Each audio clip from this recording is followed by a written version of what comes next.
करेगी, इम्यूनिटी 3 तरीके से काम करेगी। या तो इम्यूनिटी सरेंडर कर जाएगी, इम्यूनिटी सरेंडर करेगी तो हमें बहुत सारी बैक्टीरियल अटैक हमारे पे होना शुरू हो जाएंगे, ठीक है। अगर लंबे टाइम तक इम्यूनिटी सरेंडर करे रही तो उसमें हमें कैंसर जैसी बीमारी होती है।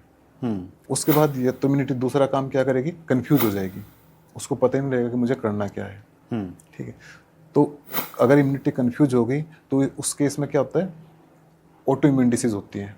या फिर इम्यूनिटी जो है वो ओवर रिएक्ट करेगी कि मतलब जैसे मतलब कि इसको आप ऐसे समझो कि जैसे एक मान लिया किला है, किले के पास कुछ उसके फौजी हैं, ठीक है। अब वो वहाँ पे उनको पता ही नहीं है तो सरेंडर कर दिए, तो भी किला गया।